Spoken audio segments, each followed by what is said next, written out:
the past week, schools across Region 4 were disrupted from their regular learning schedules after parents chose to keep their children home during a series of protest actions by party supporters which broke out across the country. However, all public institutions officially reopened their doors for classes on Tuesday after a week of little to no student attendance. Nightly News caught up with the principal of the Morgan's Learning Center, Orin Morgan, who stated that despite the ongoing political tension, his students braved the possible dangers to get to school daily, resulting in a nearly perfect attendance in the past week.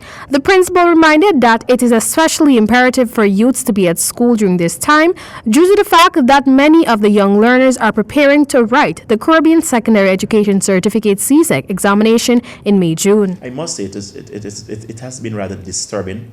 However, the attendance here at the number one location and at the edifice is exceptional.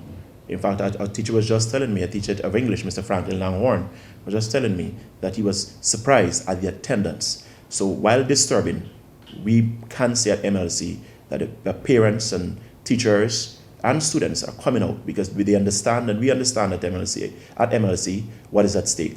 And the business of teaching and learning will and must continue. Morgan reminded that parents also have the important role to play, adding that the students need to understand what is at stake. Our students come from around Georgetown and their environs.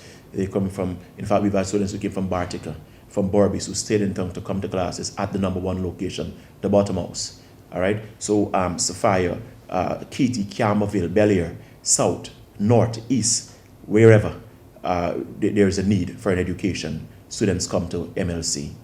He dubbed the Caribbean Secondary Education Certificate CSEC examinations as the way for youths to secure a better future.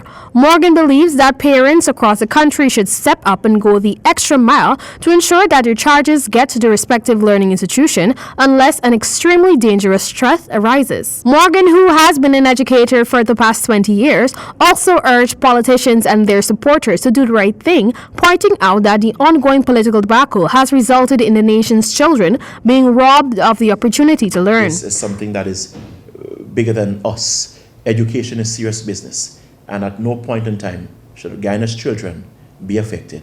The Morgan Learning Center, located on 46 Durban Street, which was birthed from the popular Morgan's Lesson and Tutoring Empire, officially opened its doors approximately 1 year ago. Last week, President of the Guyana Teachers Union, Mark Light, stated that students across Guyana, but primarily in Georgetown, were being robbed and deprived of the opportunity to learn. He pointed out that educators will have the strain of teaching their charges what was missed upon the reopening of schools. For the HDP Nightly News, I'm Mel Griffith.